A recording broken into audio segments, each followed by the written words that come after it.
हमारी केंद्र सरकार ने विकसित भारत गारंटी फॉर रोजगार एंड आजीविका मिशन ग्रामीण ये नया बिल पारित किया था, जिसको महामहिम राष्ट्रपति द्वारा भी अनुमति मिल गई थी। ये हिंदुस्तान में एक बिल का काम करेगा। अब इस पर देखिए, सभी जानते हैं कि पहले नरेगा चलती थी, मनरेगा नाम किया, ये हम सब जानते हैं। और उसमें किस प्रकार की अनियमितताएं होती रही है, ये भी हम सब के सामने है। चूंकि न्यूज़ चैनल्स और पत्रकार तो इस बात से वाकिफ हैं, प्रत्येक घटनाक्रम से भी वो जानकार हैं, तो केंद्र सरकार ने ये महसूस किया कि इसमें ऐसा कुछ सुधार किया जाना चाहिए कि जिससे जरूरतमंद नागरिक को रोजगार भी मिल सके, रोजगार के अवसर अधिक मिले, और उसमें कुछ सुधार करने थे, वो सुधार भी किए और व्यवस्थित रूप से काम हो सके।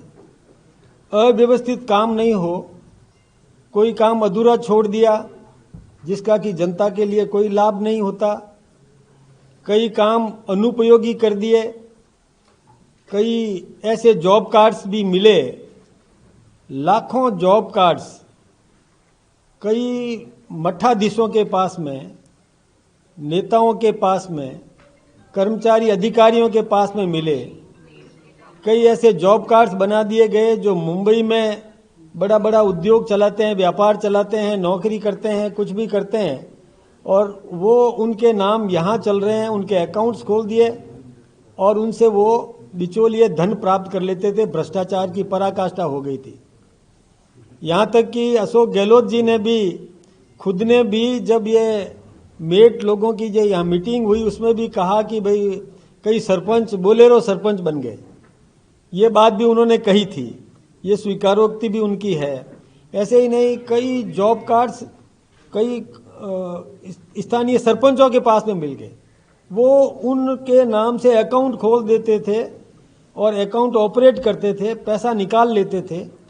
तो सही मजदूर को मजदूरी मिलती नहीं थी, धन का दुरुपयोग होता था और उसकी जांच भी नहीं हो सकती थी, क्योंकि जांच के लिए भी 6% राशि उसमें और दी गई थी, जिसमें कि मैनेजमेंट के निमित्त जो व्यवस्थाएं की गई, जिससे पूरा संभव ही नहीं था। ये ऐसी अव्यवस्थित और भ्रष्टाचार की पराकाष्ठा थी। देश के गाढ़े पसीने का, हमारे नागरिकों के गाढ़े पसीने का, पैसे का दुरुपयोग हो रहा था। तो हमारे केंद्रीय नेतृत्व ने, आदरणीय नरेंद्र मोदी जी ने यह तय किया कि रोजगार मिलना चाहिए, जरूरतमंद को रोजगार सुनिश्चित किया जाए, उसकी गारंटी है, रोजगार मिलेगा और विकसित भारत बनाने के लिए सही उपयोग होगा। उसका कहाँ उपयोग होना चाहिए?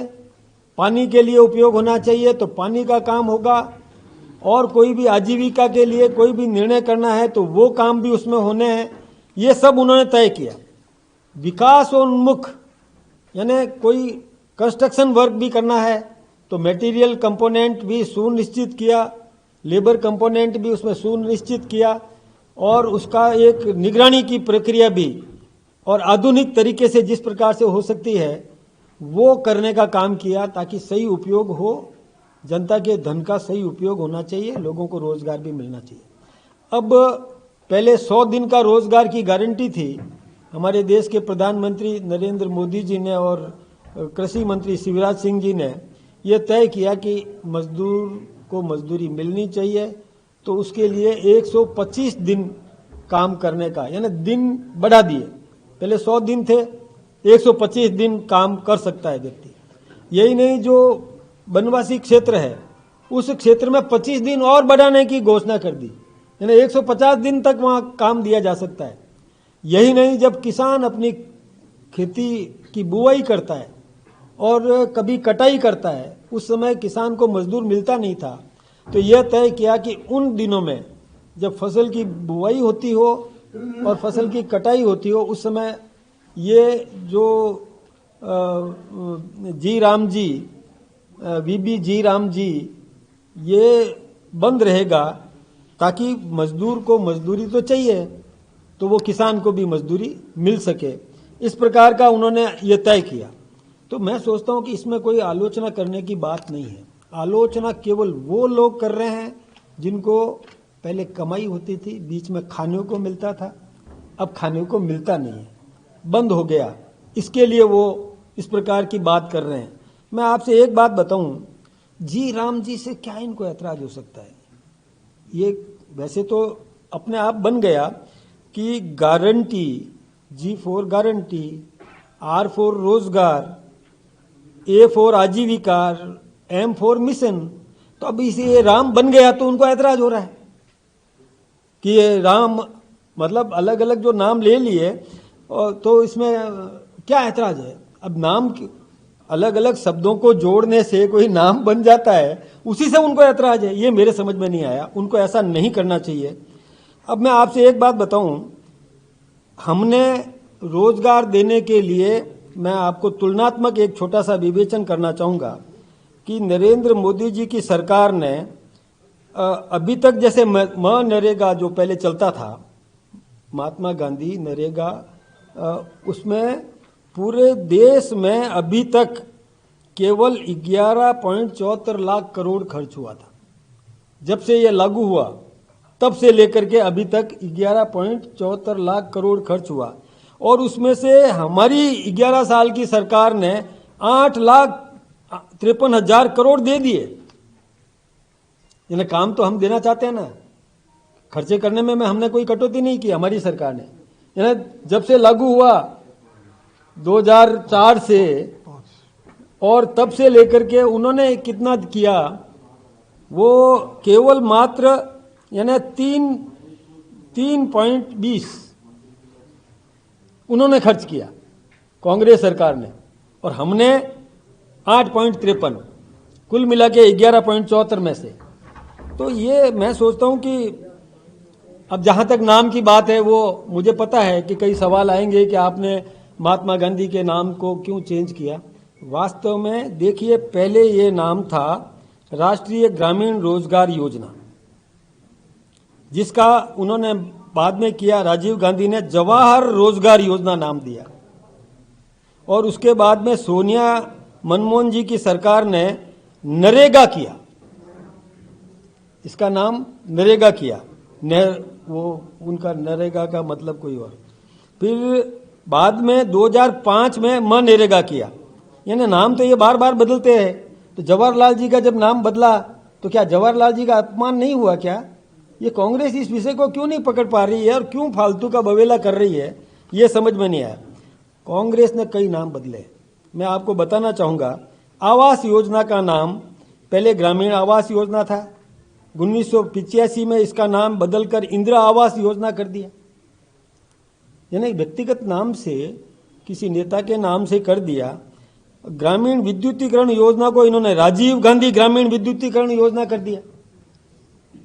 पहले केवल ग्रामीण विद्युतीकरण योजना थी, इन्होंने, मतलब ये गांधी परिवार, कभी नेहरू जी के नाम से ये जबरन डालने का काम करते हैं। हमने लेकिन ऐसा नहीं किया, हमारी सरकार ने ऐसा कोई काम नहीं किया।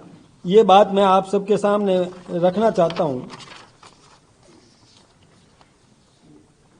देखिए हमने क्या किया, जो बताता हूं। राजभवन का नाम हमने लोक भवन किया, राजपथ का नाम हमने कर्तव्य पथ किया, किसी व्यक्ति विशेष के नाम से नहीं किया। रेसकोर्स रोड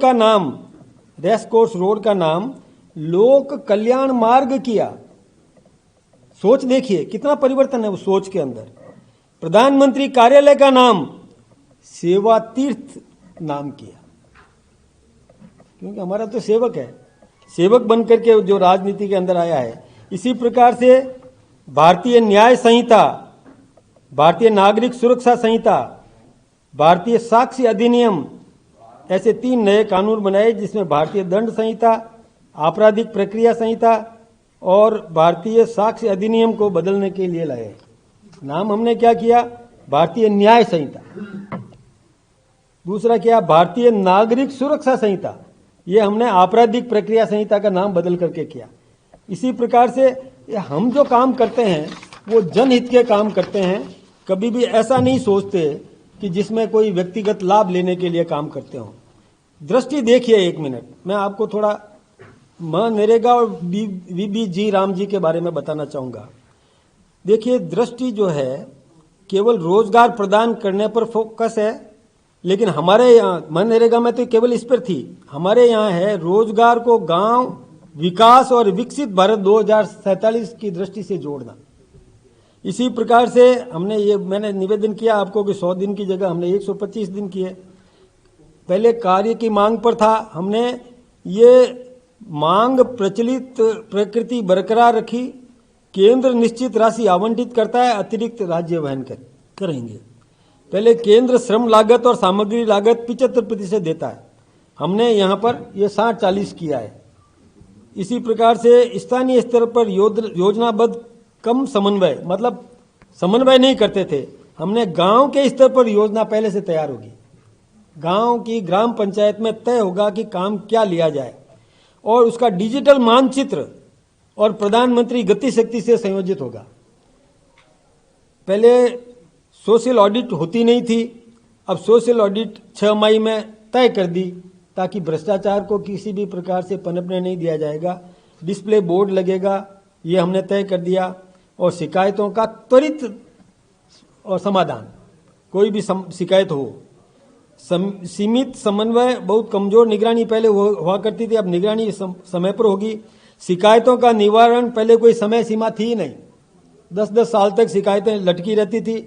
अभी तक मैं आपसे बता रहा हूं पेमेंट्स नहीं हुए।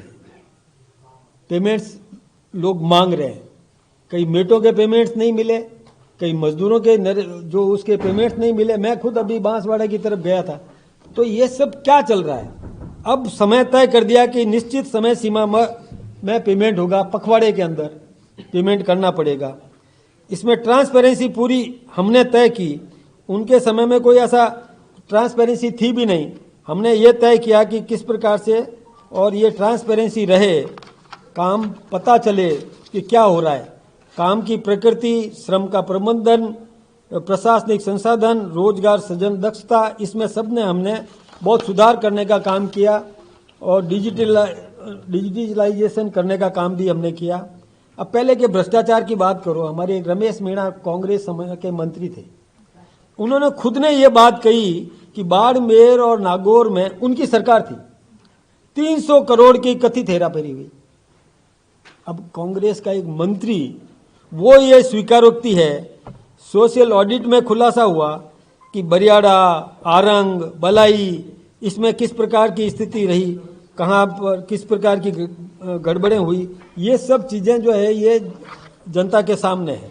यही नहीं, मैं ये आपको बताना चाहूँगा कि पहले उन्होंने बताया कि केवल नागौर जिले में, रमेश मीणा का कथित बता रहा हूँ मैं आपको, रमेश मीणा ने खुद ने जो बोला कि नागौर जिले में 80 करोड़ से 100 करोड़ रुपए के बीच की घोटाले का अनुमान, बाड़मेर में 150 करोड़ से 200 करोड़ के घोटाले का अनुमान है। ये रमेश मीणा का स्टेटमेंट है। और यही नहीं, उसमें अशोक गहलोत जी ने भी और ये भी कहा कि कितना भ्रष्टाचार हो रहा है। अब मस्टर रोल, फर्जी मस्टर रोल मिलते थे, यानी जनता का पैसे का इतना दुरुपयोग, ये तो मैं सोचता हूं कि किसी भी कीमत पर स्वीकार नहीं किया जा सकता। मोबाइल ऐप ने रोका 2600 करोड़ का फर्जीवाड़ा। ये देखिए आप, ये सारे जो हमें आपके समाचार पत्रों में भी आया है, कहीं पर ये मतलब मेट ब्लैक लिस्टेड किए गए 1700, 500 से ज्यादा अधिकारी कर्मचारियों के खिलाफ नोटिस की कार्रवाई हुई जिनमें इनकी मिलीभगत साबित हुई। ऐसे केसेज हैं जो मैं मतलब यही देखिए शिकायतें कितनी आई देश में। ये मनरेगा में 10,51,000 से अधिक शिकायतें दर्ज की गई, 10,51,000। और नाम कई बार रिपीटेशंस, वही नाम, 60 वर्ष से अधिक आयु के लोगों के नाम, 80 वर्ष से 93 वर्ष तक के लोगों के नाम। अब आप कल्पना कर सकते हो कि 93 वर्ष का व्यक्ति क्या काम कर सकता है, लेकिन उसका कार्ड जॉब कार्ड बना दिया। मैंने निवेदन किया कि कई लोग बाहर व्यापार करते हैं, यहाँ है ही नहीं, उनके जॉब कार्ड पकड़े गए। और ये सब चीजें जो ऐसी है कि जो कतई बर्दाश्त करने लायक नहीं है। ये भ्रष्टाचार का पर्याय बन गया था। इस भ्रष्टाचार को रोकने के लिए जो कुछ भी करना चाहिए वो हमारी सरकार कर रही है। अभी बंगाल की बात करूं, बंगाल में मनरेगा बंद करनी पड़ी। क्यों बंद करनी पड़ी? कि 85 लाख कार्ड पकड़े गए। क्या बताएं, कल्पना क्या है हो सकती है? जॉब कार्ड, यानी ये मतलब पराकाष्ठा ही हो गई। 1,55,00,000 से अधिक ऐसे लोगों के नाम थे। 1,55,00,000 से अधिक नाम ऐसे लोगों के थे जो मैंने आपको बताया कि जिसकी उम्र का मतलब कि किसी भी कीमत पर वो काम ही नहीं कर सकते। मैंने एज आपको बताया कि 93 वर्ष तक की उम्र के ऐसे नाम इनके उस समय के जोड़ दिया उन्होंने। ऐसे ही कई फर्जीवाड़े हैं। 13 करोड़ फर्जी कार्य दिवस मतलब जो वर्किंग डेज नहीं है, लेकिन 13 करोड़ से अधिक फर्जी कार्य दिवस ये भी पकड़े गए।